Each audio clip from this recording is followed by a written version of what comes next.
every single empire believes it's different, that it has outsmarted history, that its values are too noble, its wealth is too vast, its people too free to ever fall. Rome believed that, so did the British Empire, and so today does America. But history is a patient predator, and it always returns to feed, because empires rarely die by invasion. They die by digestion, by consuming themselves from within. The pattern is older than any flag. It begins with struggle, then unity, then wealth, then comfort, then arrogance, and finally collapse. It's not a mystery, it's a rhythm, a biological and psychological cycle that plays out not just in nations, but in human nature itself. When survival stops being the challenge, meaning becomes the challenge, and meaning is much harder to hold on to.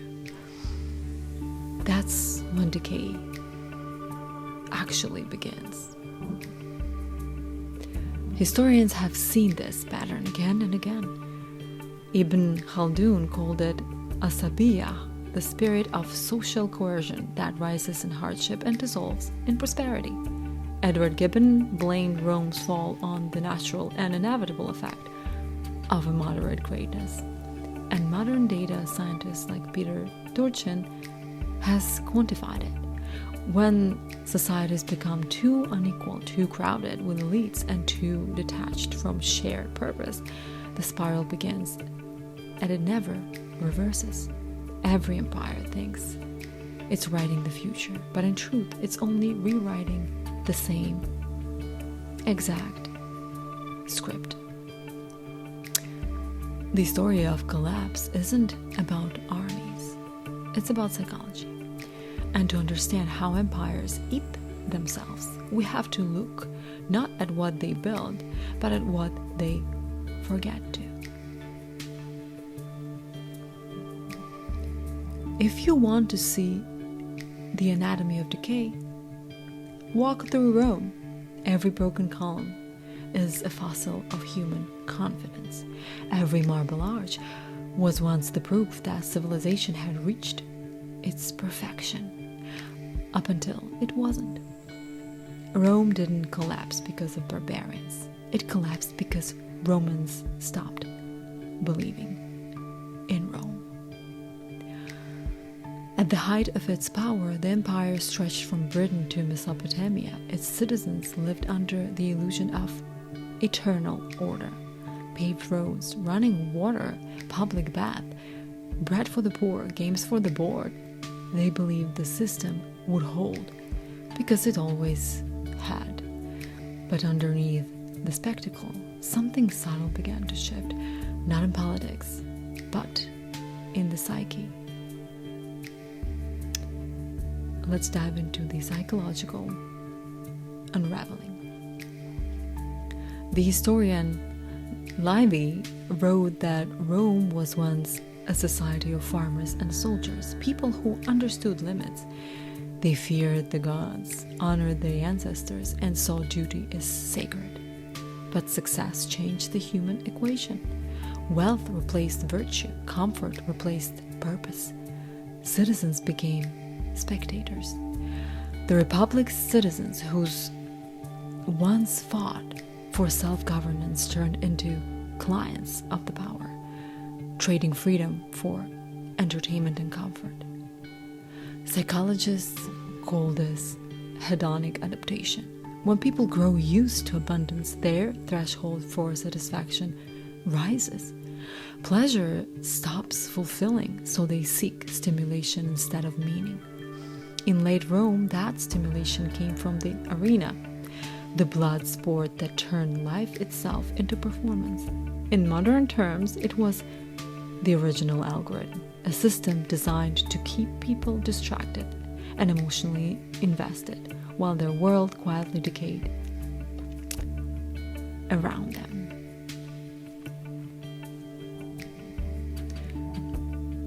The fracture of purpose.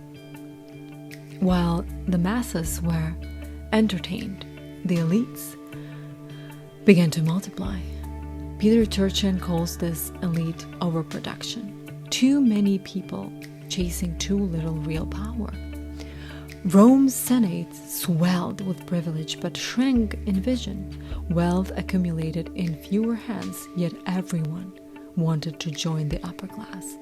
Ambition turned to desperation, politics turned to theater, and merit was replaced by performance. The result was predictable: corruption, infighting, paranoia. Leaders began to rule for self-preservation, not for civilization. And soon governance itself became an illusion, maintained by spectacle. Sounds familiar? Now, the mind of a dying empire. Collapse doesn't announce itself.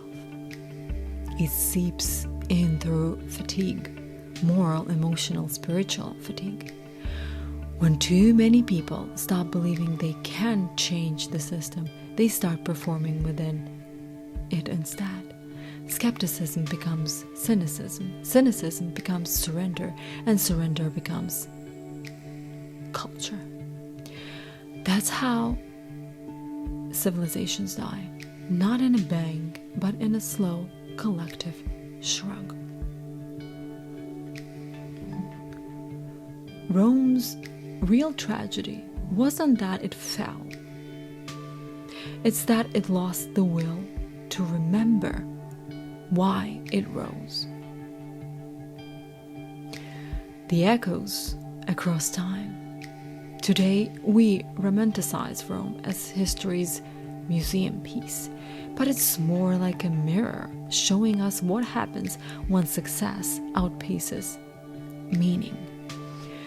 We still build arenas, we still worship wealth, we still mistake noise for strength, and like Rome, we still believe our empire will last forever, even as we watch the foundations tremble. What about Britain, the empire that forgot its story? What happened? Every empire imagines its end will be violent, a war, a rebellion, a final act of defiance. But sometimes empires don't burn out, they just fade. Britain's fall was not an explosion. It was a slow surrender to exhaustion, the quiet kind of death that happens when a nation stops asking why it exists and keeps moving out of habit. At its height, the British Empire controlled a quarter of the world. It ruled seas, drew borders, and exported its language and laws across continents. London was not just a city, it was the nervous system of global power. But power built on dominance always carries a hidden decay, because once you've conquered the world, there is nothing left to strive for. The age of industry and illusion. What was that about? The Industrial Revolution gave Britain its empire, but it also hollowed out its soul. Factories multiplied wealth, but fragmented identity. The worker replaced the citizen, and meaning became mechanized. When production becomes the purpose of life, people stop asking what are they producing for. By the late 19th century, Britain had transformed from a society of builders into a society of administrators. Bureaucracy replaced imagination. Innovation became nostalgia wrapped in formality. It was progress without passion. In psychological terms, this is cultural burnout, a collective state of fatigue masked by routine. You keep going because stopping would force you to feel the emptiness within, the emptiness underneath. Now, the myth of dignified decline. Even as its colonies rebelled, Even as the empire crumbled after 2 world wars, Britain clung to its greatest illusion, that decline could be graceful. This is how denial looks when it's polite. The British didn't scream as the empire dissolved. They created ceremonies, speeches, and memoirs to frame the loss as destiny. They called it the sunset of the empire, a poetic phrase to disguise the grief of irrelevance. It's the same psychological defense mechanism individuals use in aging, reframing loss as wisdom. It softens the pain but hides the truth that identity built on power cannot survive peace. Now, the empire's inner child. What is that about? What Britain lost was not just colonies. It lost its story. An empire raised on purpose suddenly had none. It turned inward, nostalgic, obsessed with memory. The British stiff upper lip wasn't stoicism, it was suppression. An entire nation convinced that if it just stayed calm, the cracks wouldn't show. Psychologically, this is avoidant grief. You cope by pretending the loss isn't real, but the cost is emotional paralysis. That's why post-war Britain became a paradox, a land of politeness and melancholy, of literature about fading glory, of humor that mocked power because it couldn't bring it back, it couldn't restore it. Now, what's the lesson? Rome died from excess, Britain died from exhaustion. Both are symptoms of the same disease, forgetting the difference between power and purpose. When nations define themselves by control, they lose their identity the moment they stop expending. And instead of reinventing themselves, they begin rehearsing the best, like actors trapped in a play whose final act has already passed, has already ended. The British Empire didn't fall. It simply grew tired of itself, and in that fatigue, it gave birth to the next empire, the one that promised to be different, that promised to live forever. America, the empire of destruction.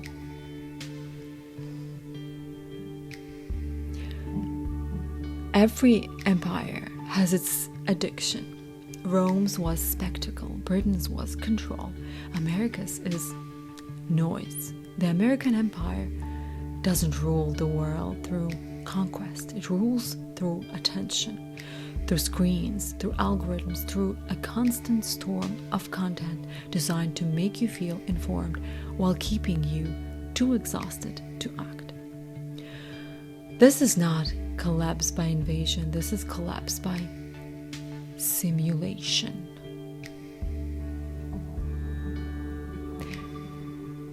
And the myth of the dream, what is it?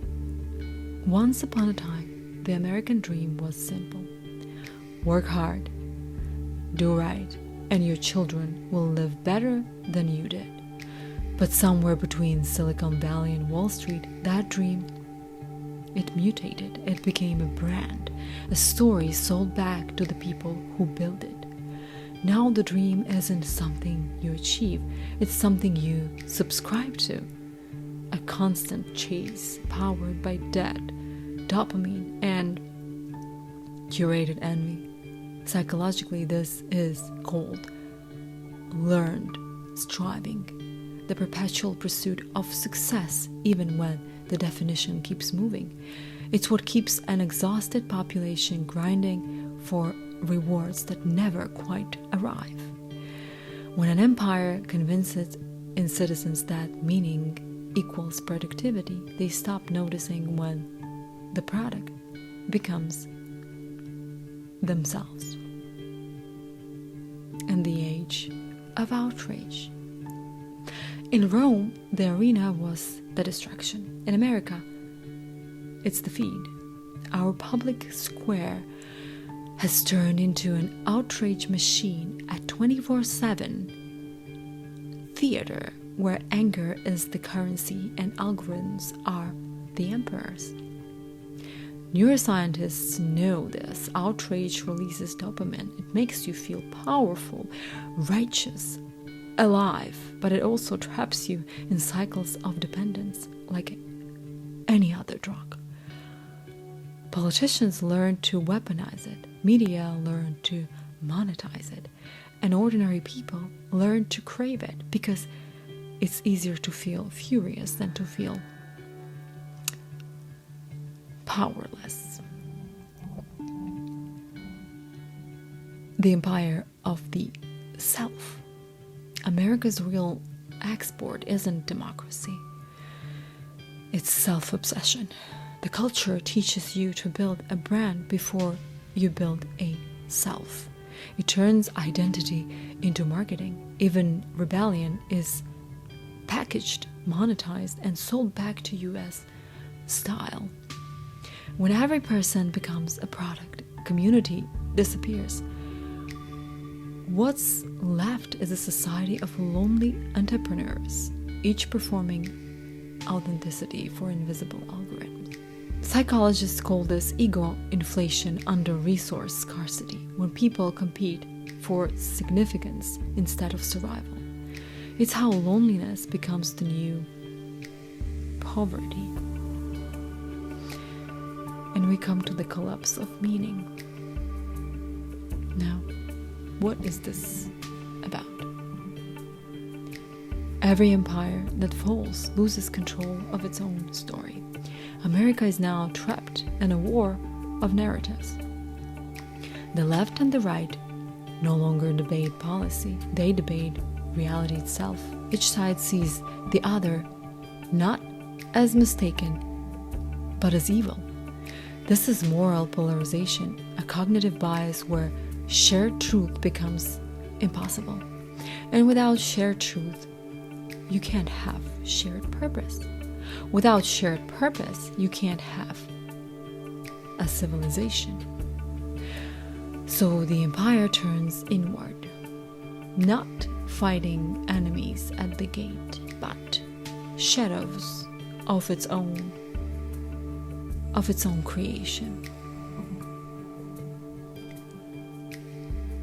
The new Colosseum. The tragedy of America isn't that it's dying, it's that it's entertaining itself to death. We scroll past famine and war the same way Romans watched lions tear men apart, fascinated, detached, convinced it's not our problem. We're citizens of an empire that feeds on attention the way Rome fed on slaves. And the more we consume, the more it consumes us. This is how an empire eats itself in the digital age. Not with swords, but with screens instead. Rome fell in stone. Britain fell in silence. America will fall in noise. And when it does, most of us won't even notice because we'll be watching something else.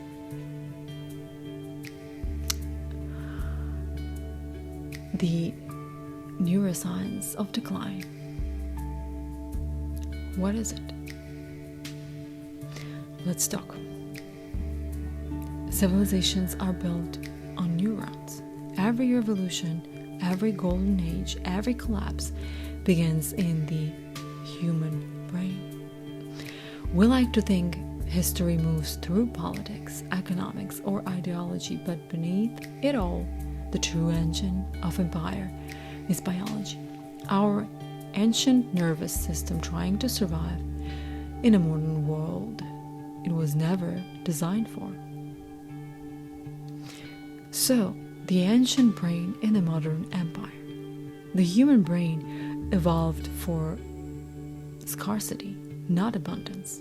It's wired to chase, not to keep, to react, not to reflect.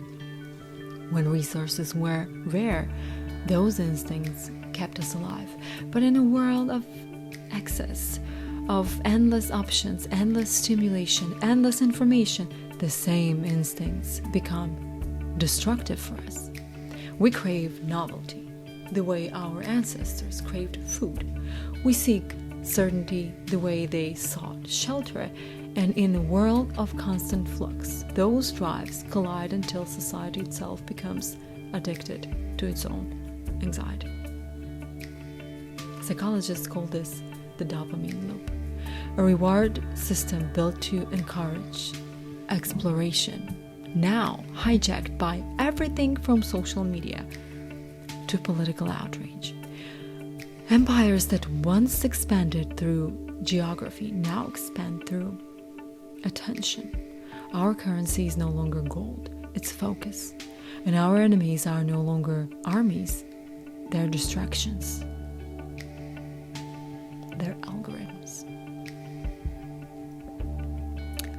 Comfort as corrosion. For most of human history, survival required struggle. Struggle bonded people. It gave them purpose, clarity.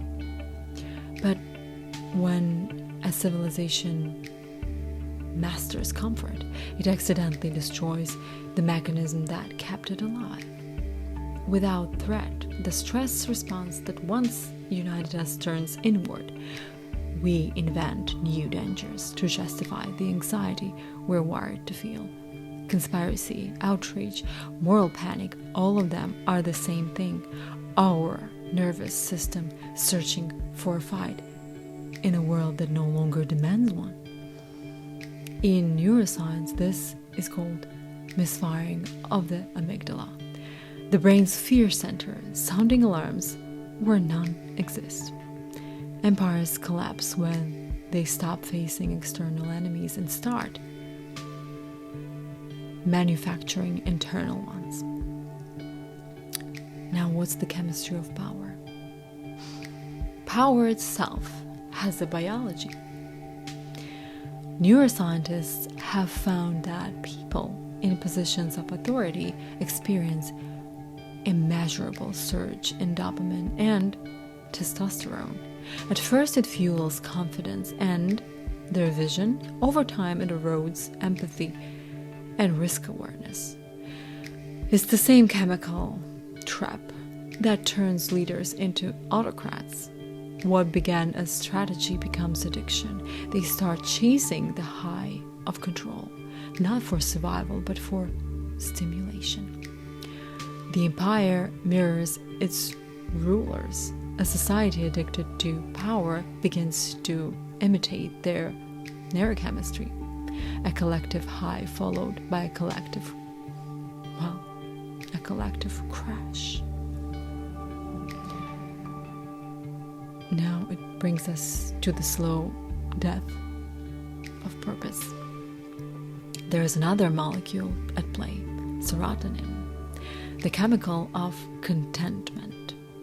When it drops, people feel restless, aimless, disconnected. In stable times, serotonin keeps societies grounded, but prolonged overstimulation, constant novelty, crisis, comparison depletes it. That's why comfort doesn't make us happy. It makes us numb. That numbness is the biological signature of decline.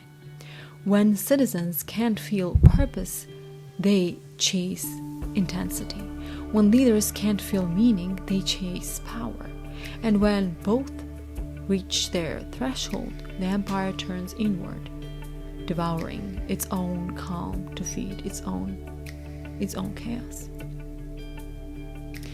It brings us to the mirror between brain and civilization.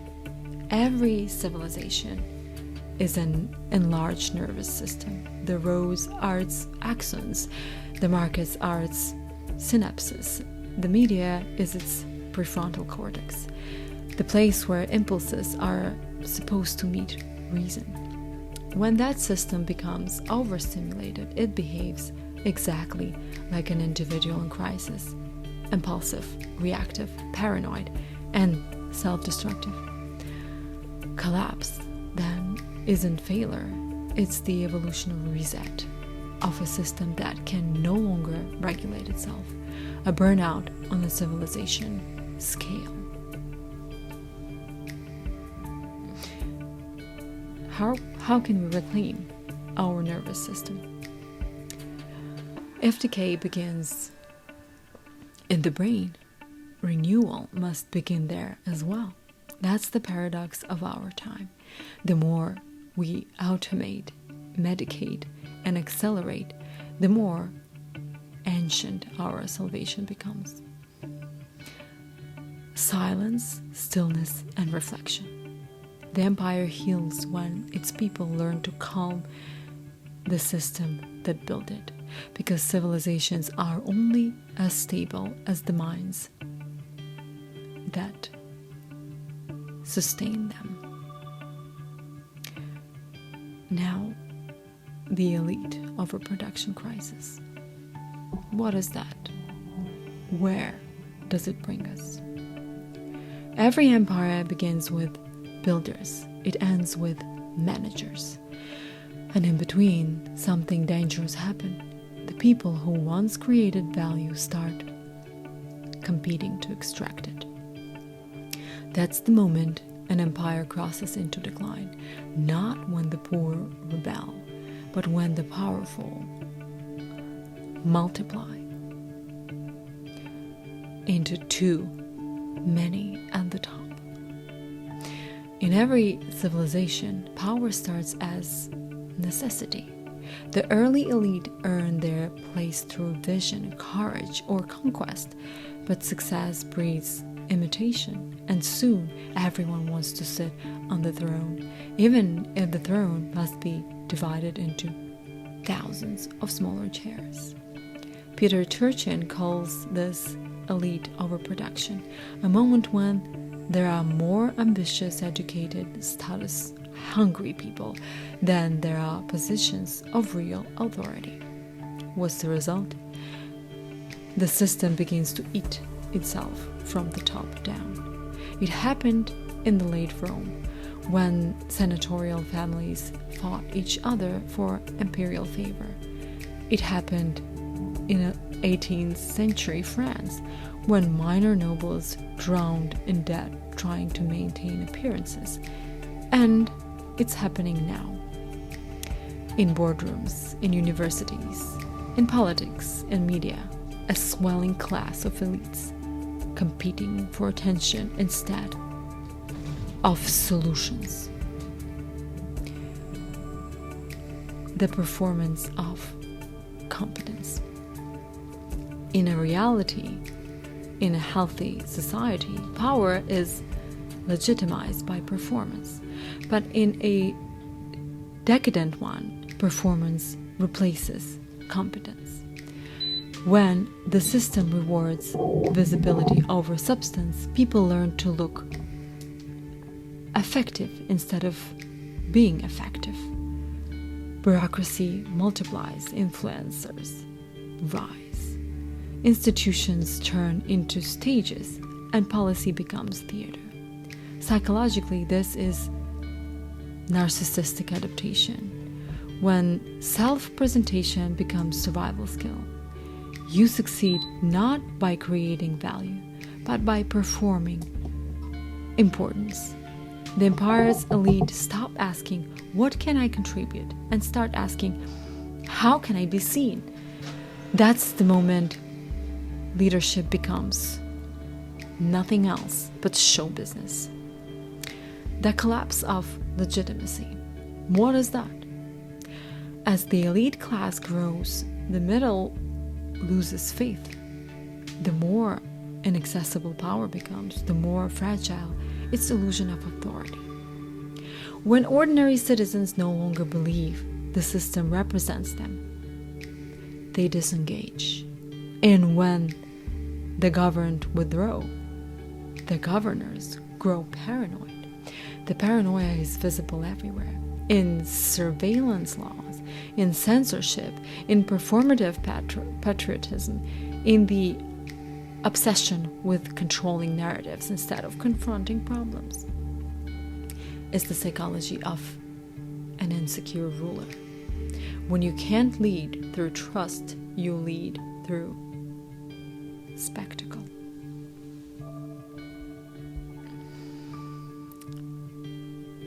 Now it brings us to the hunger that never ends. At its core, elite overproduction isn't about greed, it's about fear. The fear of falling, the fear of being ordinary, the fear of being forgotten. Power doesn't corrupt because it's evil. It corrupts because it feeds on insecurity. And the more people who taste it, the hungrier they become. Light is back.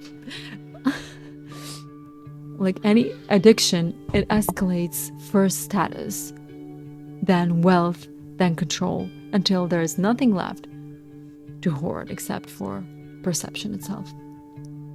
That's when a civilization starts consuming its own credibility, rewriting its past, falsifying its metrics, inflating its image just to feel alive. The empire becomes a narcissist, and the narcissists would rather destroy themselves than face irrelevance. Now, what's the final stage? Cannibalism of the system. What it is? When too many people fight to rule, eventually no one rules at all. Institutions collapse under the weight of internal sabotage. The military becomes political. Justice becomes strategic. Truth becomes negotiable. And what began as a competition for prestige ends as a war for survival within the ruling class itself. The elites devour each other politically, economically, ideologically, while the rest of societies is self-scavenging for meaning. That's how empires end, not with invasion, but with impulsion. That's how the end looks. Now, what's the reflection? What's the lesson? It's tempting to think this is new, that social media or capitalism or globalization caused it. But the truth is simpler. This is what human ambition looks like when it forgets humility. Empires rise through cooperation. They fall through competition. And every time it begins at the top, when the desire to matter outweighs the duty to serve.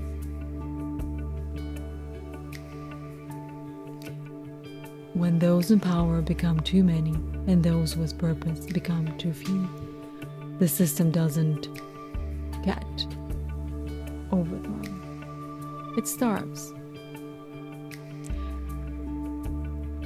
Now, the collapse as the myth of renewal. Let's talk about that.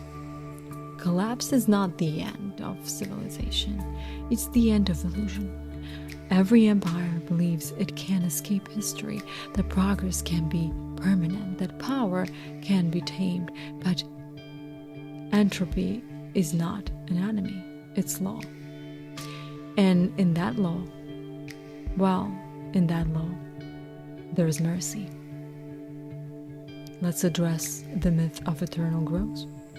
For centuries, empires have worshipped a single false god: expansion, more territory, more markets, more wealth, more progress.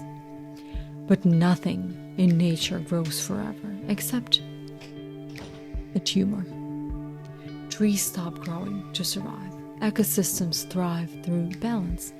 not dominance. And yet our civilizations still chase endless growth as if standing still is death. Well, it isn't.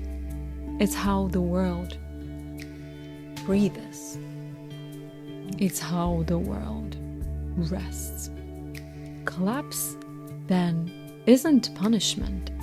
It's pruning, the necessary burning of what can no longer evolve. Spengler called it the winter of civilization. Toynbee called it the challenge of renewal, but every tradition from Hindu cycles of Yuga to Nietzsche.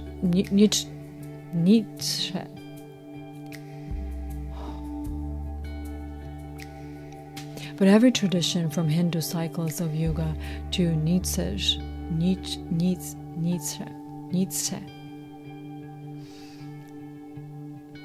But every tradition from Hindu cycles of Yuga to Nietzsche, eternal return, says the same thing, that destruction and creation are not opposites, but actually twins. So is it the fire that purifies? Every collapse purifies meaning. It burns away what was artificial, the systems, symbols, and lies we built to feel immortal. When Rome fell, Europe rediscovered spirit. When monarchies fell, individuals discovered freedom. When industries collapse, creativity rises from the ruins. The world doesn't end, it just transforms. But to the people living through it, transformation feels like apocalypse. Because they're still clinging to the old shape of reality. Psychologically, that's called ego death, when the identity you've built can no longer contain your evolution. It's terrifying, but it's necessary. The same thing happens to civilizations. That's just how it works. The brain itself uses collapse to survive. It prunes unused connections, wipes out dated patterns, and rebuilds more efficient networks. Societies do the same, though slower and with more noise. When systems collapse, it's the collective mind resetting its pathways. Corruption, inequality, distraction, all symptoms of a nervous system overloaded by its own success. Collapse clears the static, so consciousness can recognize. That's why it always feels catastrophic. It's not just buildings falling, it's beliefs dying, and beliefs, they never go down quietly. Well, but what's the gift hidden in the fall? What is it? Maybe collapse is how civilizations pray. When the noise stops, what's left is silence. And in the silence, the questions return. Who are we? What do we value? What are we willing to protect when everything else is gone? Every empire falls so that people can remember they were never empires to begin with. Just communities, stories, and fragile beings learning how to share this planet.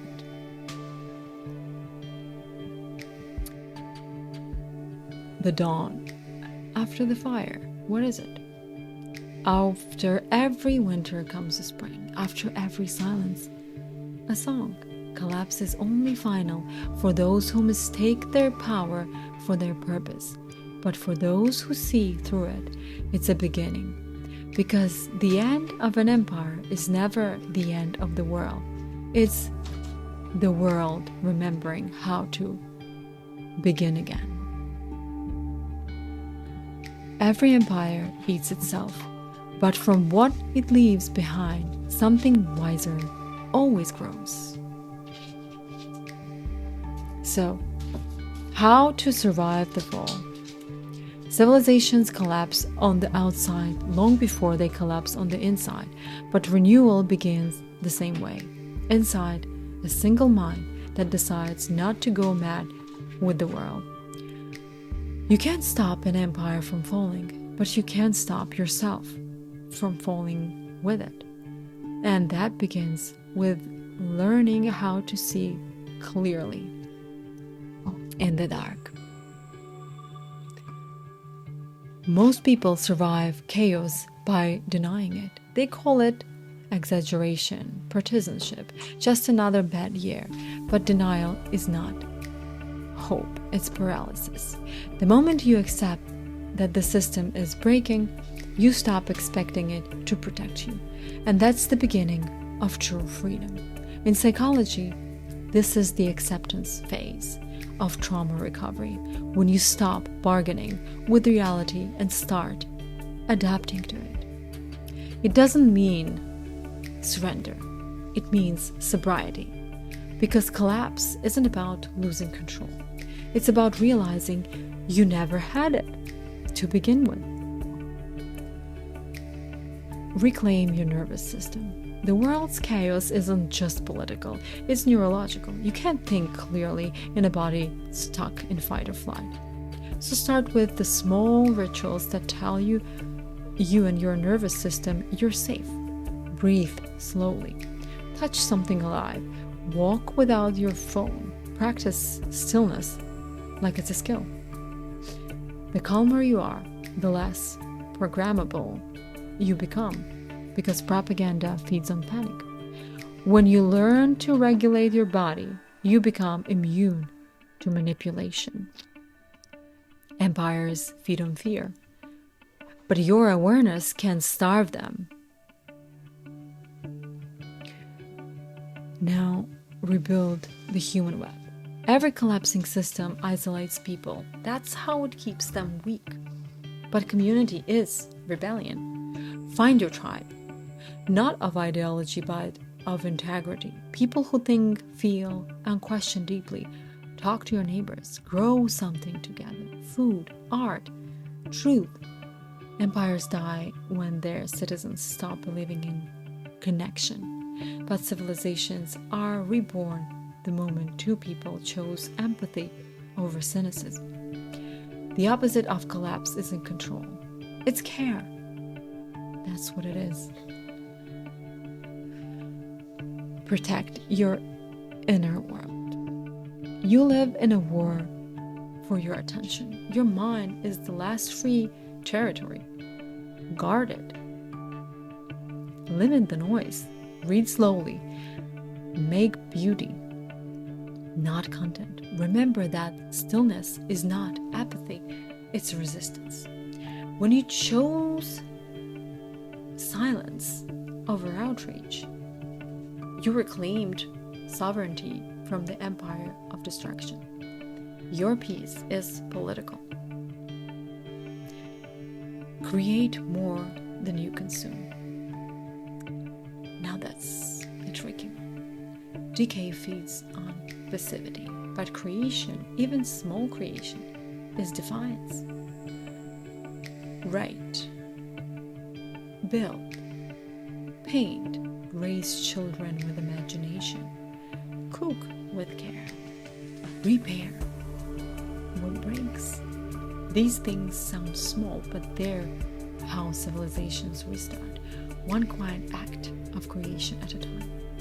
Creation is the antidote to despair because it reintroduces agency into the chaos. It reminds the psyche that we can still shape reality, even if the system itself cannot.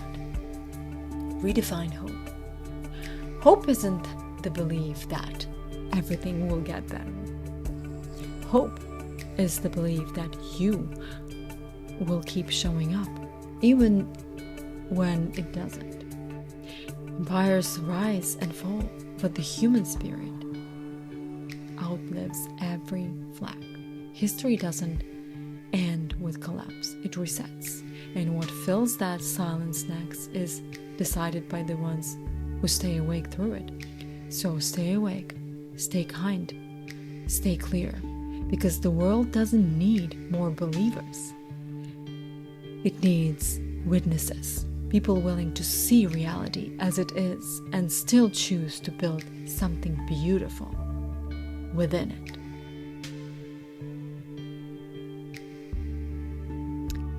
Empires fall, but consciousness survives.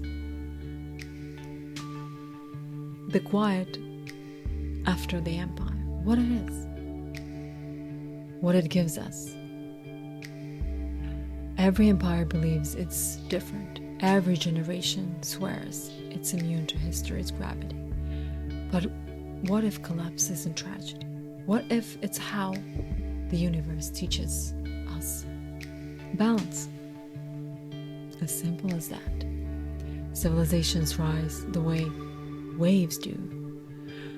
Brilliant, immense, unstoppable, but every wave returns to the sea, and the sea is not mourning, it's remembering, and it's creating again. Empires are the stories the human mind tells itself when it's afraid of impermanence. But beneath every monument and algorithm, beneath every government and God, there's something older. The pulse of life itself, still beating and still evolving. And maybe that's the real meaning of history, not the triumph of power, but the persistence of consciousness.